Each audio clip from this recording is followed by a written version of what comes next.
You've probably heard it your whole life. Buy a home. It's the best investment you'll ever make. But what if that's not true anymore? What if in today's Canada, owning a home is actually a trap? One that keeps you working longer, paying more, and stressing harder just to stay afloat. In this video, we're breaking down the real truth behind home ownership in Canada, the hidden costs, the emotional pressure, and why so many Canadians who finally buy their dream home are now quietly regretting it. Thank you for stopping by today. I'm Awa, a financial advisor in Canada, and I help people like you build a stronger relationship with money by making personal finance simple. If you're serious about improving your finances, hit that like button and subscribe for more content like this. Let's get started. So let's start with what we were all taught growing up. Owning a home was supposed to be a sign of success. It meant you'd made it. Stability, security, and freedom from rent. But here's the truth. That dream was built in a completely different time. A time when your parents or your grandparents could buy a house for 3 times their annual income. Let's put that in perspective. Back in the 1980s, the average home price in Canada was around $75,000, and the average household income was about $25,000. That means if you worked hard, saved for a few years, and kept your debt low, home ownership was actually within reach. Fast forward to today, and it's a completely different story. In 2025, the average home price in Canada sits at around $720,000, while the average household income is roughly $75,000. That's not 3 times your annual income anymore. It's almost 10 times. So when people say, just buy a house, it's like telling someone to run a marathon while they're still trying to afford running shoes. The math simply doesn't add up anymore. Even with 2 incomes, record low interest rates for a while, and years of saving, home ownership has become less of a goal and more of a gamble.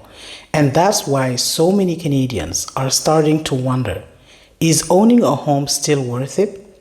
Think about it.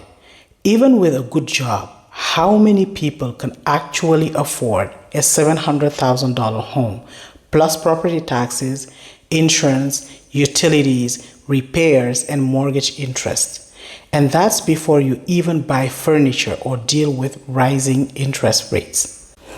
So while people say home ownership builds wealth, what they don't tell you is it can also trap you in decades of payments, especially if you're already stretching just to qualify.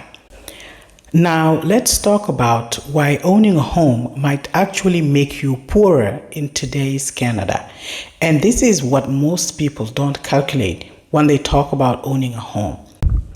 It's not just your mortgage payment. It's the interest, the property taxes, the insurance, the maintenance, and the endless little things that break every year.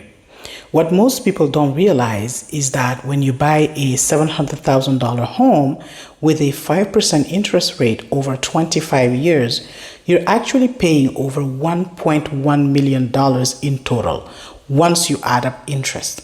So you're not just buying a house, you're buying 2 houses, one for you and one for the bank. And so for the first few years, most of your payments don't even touch the principal.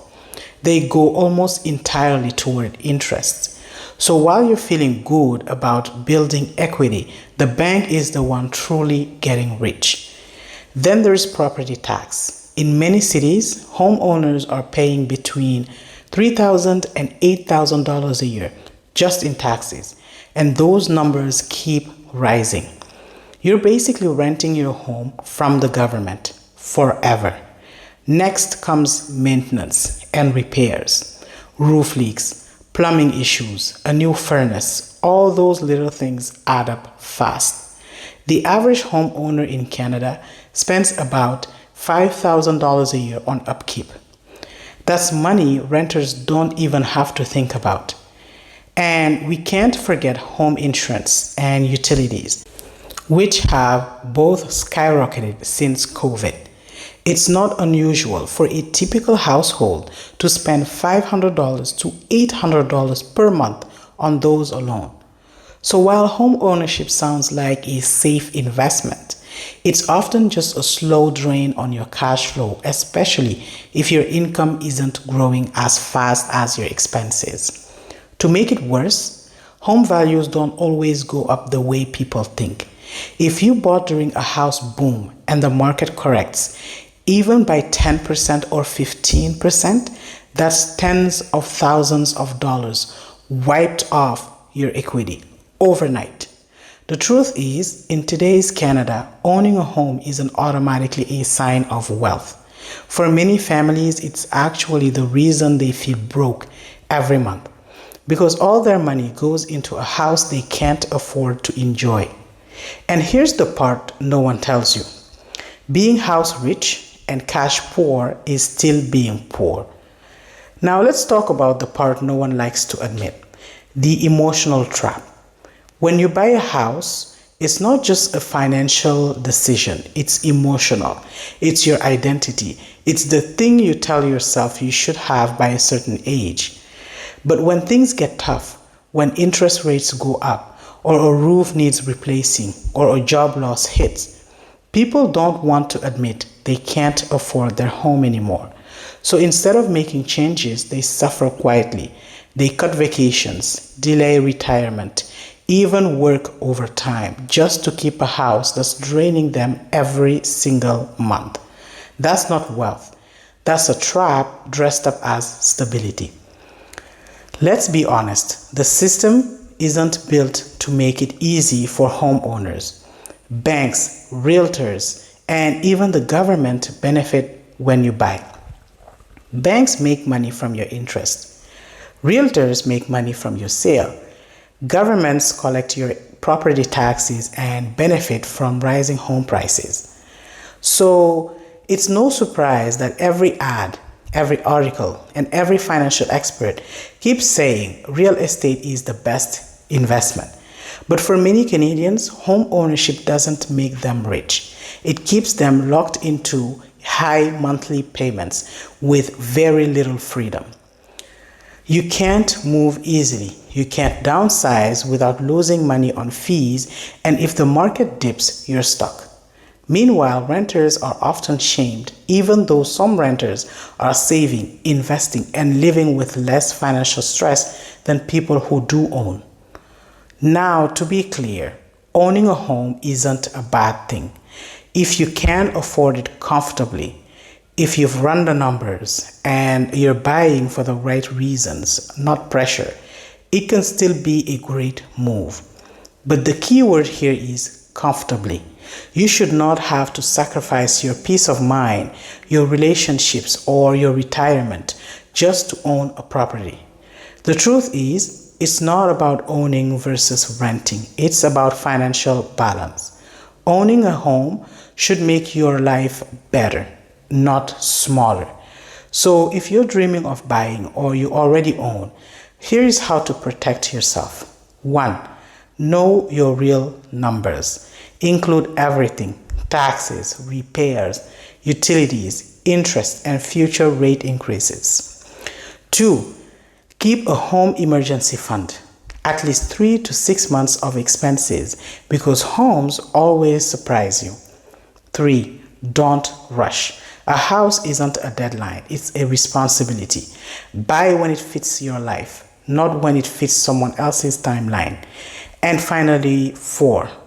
If you've already bought and you're feeling the pressure, remember, it's okay to adjust. Selling or downsizing isn't failure, it's financial wisdom. Because the truth is, freedom doesn't come from owning a home. It comes from owning your choices. So, is home ownership a trap in Canada? It can be if you walk into it blind. But with the right mindset and the right math, it can also be a part of your financial freedom story. Just remember, The goal isn't to own a home. The goal is to own your life. If you found this video helpful, make sure to hit like, subscribe, and share it with someone who's thinking about buying a home in Canada. Because sometimes what we don't know about money costs us the most. Thank you for watching. Until next time.